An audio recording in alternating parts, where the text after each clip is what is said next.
Today we're in Exodus chapter 11. This marks the beginning of our third week reading through Exodus. And let me remind you that if you've missed some days, maybe you're watching this video and trying to catch up, what's most important is that you're reading the Word. So if you don't feel like you can catch up or don't want to try to rush through and catch up, that's really okay. Just get in God's Word. And today we're in Exodus chapter 11. Three things that kind of struck me as I read Exodus 11. One of them just was interesting to me. After Moses speaks to Pharaoh, it says in verse 9, actually the end of verse 8, that Moses went out from Pharaoh in hot anger. Just interesting. It doesn't tell us why he was angry, although I'll make a guess in a second. It just says that he was. It just kind of stood out to me, was interesting.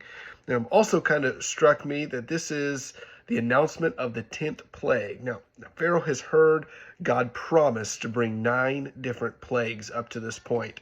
And every time he's promised to bring one, he has brought one. So after 9 times, God has kept his word and brought the plague. And now this 10th one is to kill the firstborn from Pharaoh, specifically called out his firstborn, all the way down to the commoner.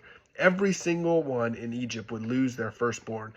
Now, I don't understand if God has 9 times in a row, Moses has said 9 times in a row that he was going to do something, and then he did it, why Pharaoh ignores this warning.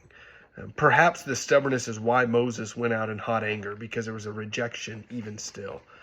And the last thing that kind of caught me was the distinction that God makes between Israel and Egypt. And to me, maybe most applicable, it's important to realize that God makes a distinction between those who trust him and those who do not, between his children, his people, and those who are in sin. And we need to make sure we are distinct, set apart, and holy based on God's saving us.